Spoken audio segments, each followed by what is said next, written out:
Hi, welcome back. Today is day 4 of A to Z of Python, and that means we're going to talk about dates, and naturally we'll talk about times as well. They kind of go hand in hand, if you ask me. And in Python, there's going to be two different types that you work with quite often.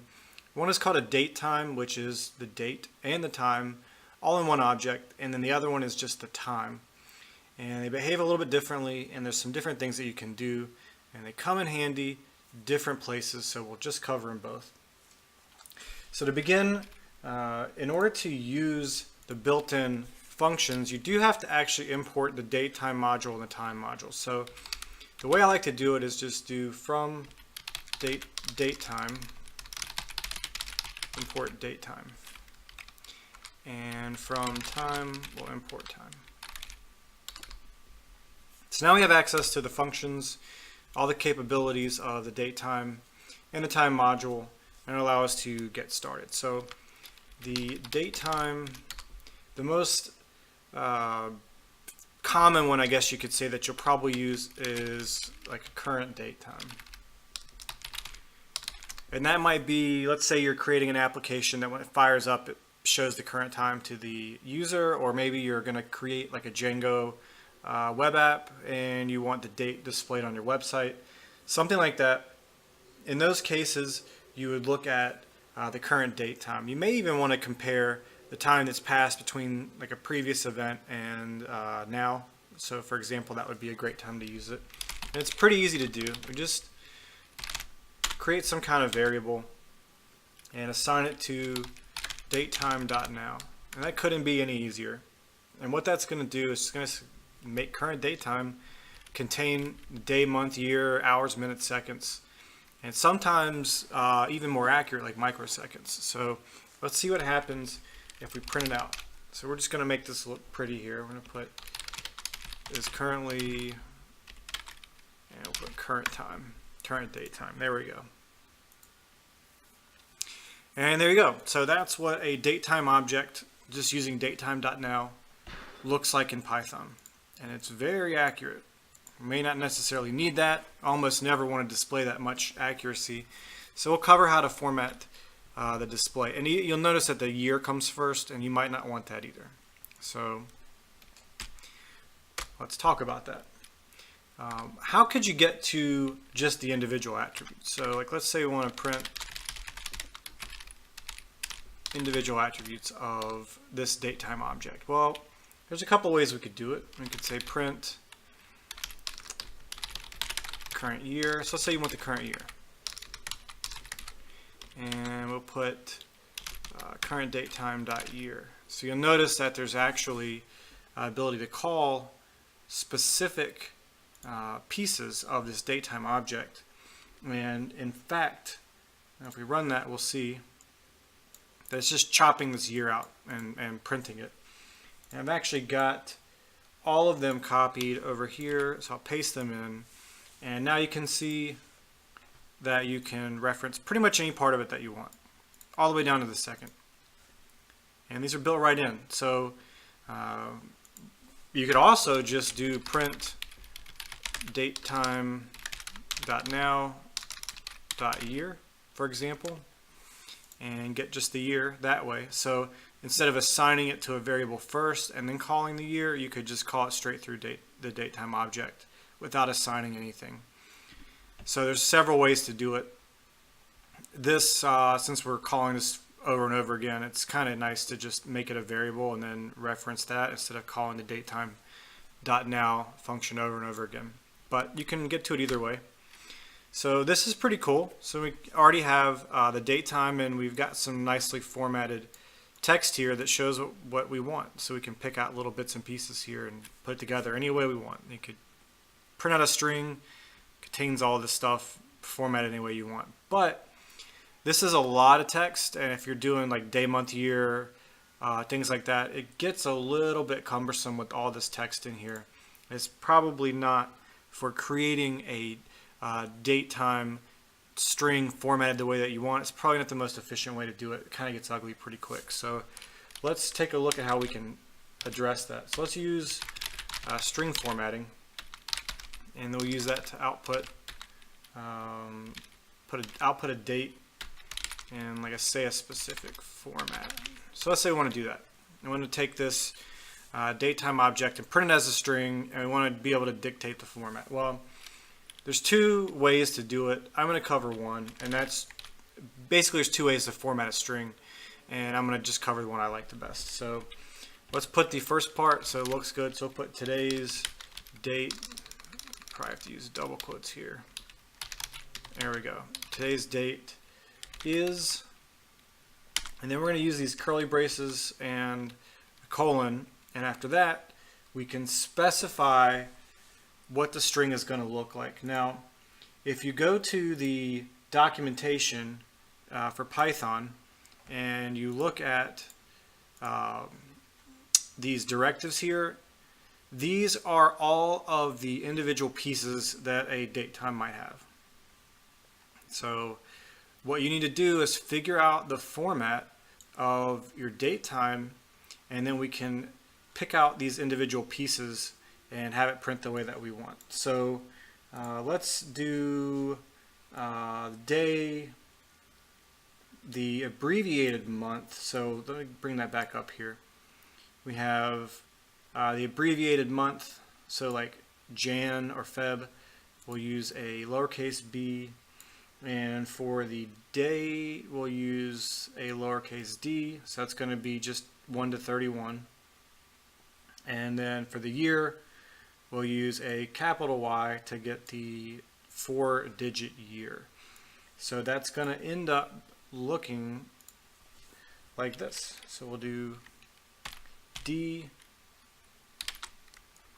and B and Y, capital Y. We'll close our curly braces here and do a dot format outside of those. There we go, dot format, and we'll just put current date time.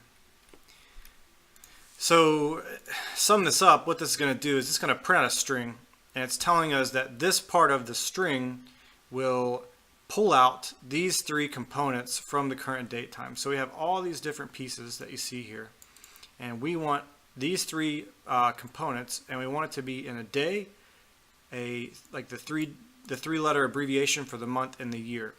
And you notice the punctuation here. This will print, like literally print out. So I'm going to have day, comma, month, year. You could put another comma here. You could put a dash or colon or whatever, however you want your date formatted. But the things with the percent sign in front are references to pieces of the DateTime object, and the rest of this stuff is actually going to be printed out. So that's part of your string. So let's run that. There you go. So you see we've been able to, this piece right here is coming directly from here, and we could maybe change the lowercase b to an uppercase B, and the documentation tells us that'll print the entire month name. There you go. And again, so like let's say we want to take this comma out, so the comma that's right here, and put it after March instead. Whatever you want it to look like, it's up to you. Alright, so you can do that any way you want, doesn't matter. But that's allowing us to take a DateTime object and print it out in a string and format it the way we want. So this is technically nothing to do with DateTime. This is more string formatting, but it comes in handy, so we'll cover it. So let's say maybe you have a bunch of data and there's dates that are in the form of a string. Okay, so they're not an object, it's just a string. That might be if you scrape dates out of off a web page, or maybe you've pulled in dates from a Twitter feed, or maybe you just have a spreadsheet that's got a bunch of things that happen, different dates and times. Well, in order to work with that in Python, we need to parse the string, so it goes from a string into a DateTime object, and then we can do all this cool stuff that we've been working on so far. So if we want to parse a string into a DateTime object, it's going to look something like this. Let's say you have an anniversary date, and that anniversary date is it's like January 15th, 2017, whatever. You can make up any date, doesn't matter. We're going to use something called strp time. So that's a, and that's going to be date time actually, not date. This is going to parse the string into a DateTime object. So what we have to do is pass to this a string and a format. And so you see here it asks for both string. It takes two arguments, string and format. So let's give it a date string. We'll just type in January 15th, let's say 2017, and say it's in 24-hour time, 16:14 p.m.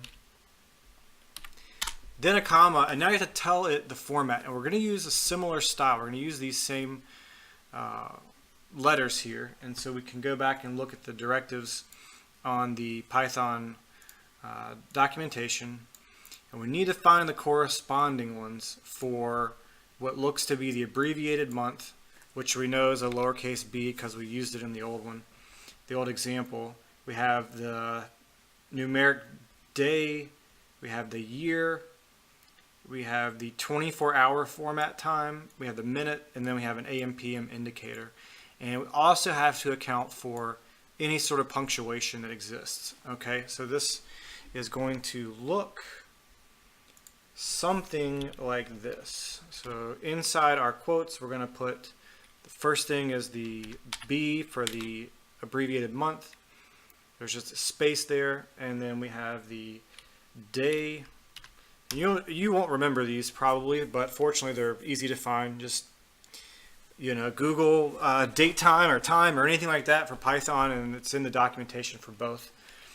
And then we have a comma. So you see here, it's two different things, one space, one comma. So we have those just like that. And we have another space, and we have the year, and a comma. And then we have the capital H is for 24-hour, have a colon. We have capital M for the minutes, and then a space, and then we have the lowercase p, which is for this AM/PM indicator here. So hopefully, if we did this right, it's telling Python to take this string, which by the way could be just a variable. Okay, so if you had had a for loop to read a bunch of data out of a CSV, or you had a list that has times from an API call, whatever it may be. However you get that in, whether you actually literally type the string in or you put a variable here that references a string, it's up to you. You just need to know the exact format. This tells it what the format is, and the object is constructed and saved as anniversary date. So let's print that out. Print, and we can type in something like our anniversary date is, and let's try this. Let's just print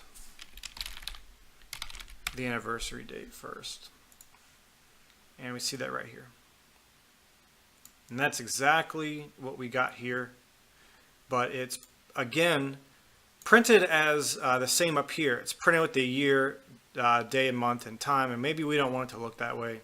Maybe we want it to look more like this. Okay, so we can use the same approach as we did up here. In fact, I think we will. So let's just steal this.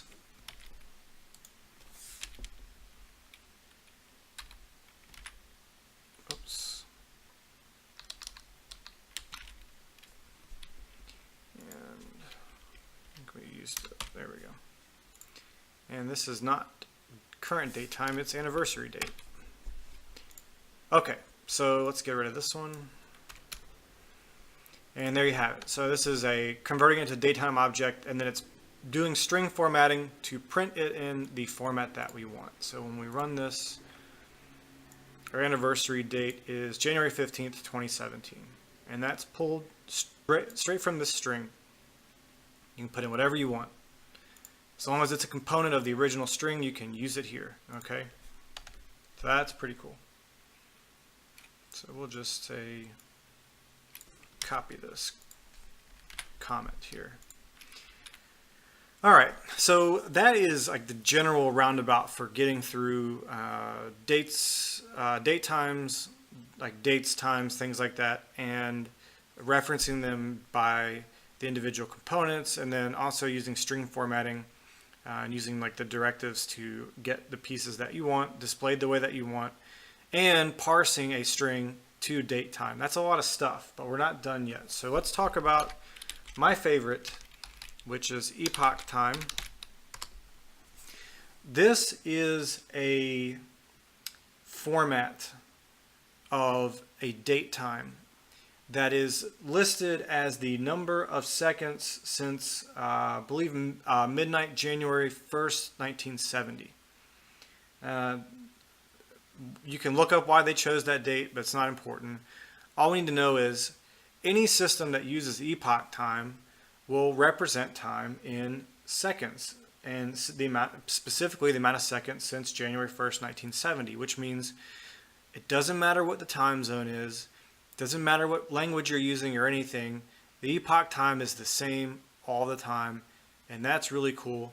And it's just one number. It's not a string or an object. It's literally just like usually a float or an integer, like a really big one, and it's just a bunch of seconds, and I'll show you how that looks. So let's do epoch time equals time, and we'll print that out. So we'll print the current epoch time. Typing is out of control today. There we go. And we'll print. Let's type in some text here to make it look right. The current epoch time is, and we'll put epoch time. So that is what epoch time looks like. So if you ever see a time format that looks kind of crazy, this is down to like the millisecond or something. I mean, it's like really accurate here, similar to up here. But this is the number of seconds since January 1st, 1970. So what difference does that make? Well, it's kind of cool because if I get the epoch time from yesterday and I get the epoch time from today and I subtract them out, that's the number of seconds that have passed between that time, and that can be converted into minutes or hours or days or whatever unit you want, and it's just one number. It's not, you don't have to worry about handling a bunch of different stuff like, you know, days and minutes and all that stuff. It's just seconds, which is like super convenient. And if you're going to be storing dates and times and like in a database and retrieving them a lot, I would recommend like looking into the epoch time as a potential approach to simplifying the way you handle times, because you can convert those just like you did these other ones here and print them out any way that you want, but it makes measuring the amount of time between two dates very, very simple. Okay, so I'll kind of show you how this would work. We'll calculate, let's say, the number of years since epoch. So it was 1970, so that's like 46 years, right? From then till now, just a little over 46 years. So if we were to print something like this, like years since epoch, and then we do epoch time and we divide it by, so 60 seconds to find out how many minutes, 60 minutes to find out how many hours, 24 hours to find out how many days, and 365 days to find out how many years we have. We can print this out, and there you go, 46.19 years. So that's pretty cool. So you can see that this is in fact a representation in seconds based on this little bit of division here. That's what we can find out. So this is one way that you can get different chunks of time based on epoch. You can divide it by whatever, like days or whatever you want, and kind of get the measurement that you're looking for. So that's just kind of a proof of concept that this is what this is the time since January 1st, 1970. So given that, what might we want to do? Well, let's say let's get it into a date time, okay? Because we probably going to want to reuse this approach, or excuse me, this string formatting approach. And it's the same for any datetime object, so we don't need to go through this again, but we do need to figure out how to get it into a datetime. And that's going to look something like this. Let's just print it out as a datetime so you can see what that looks like.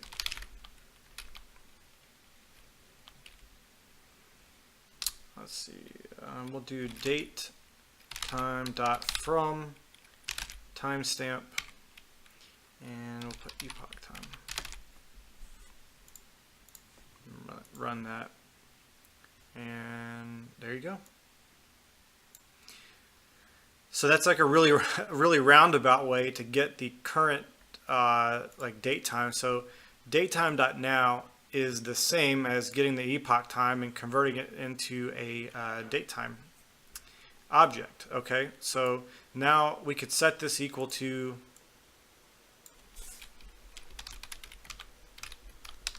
let's equal it to a variable.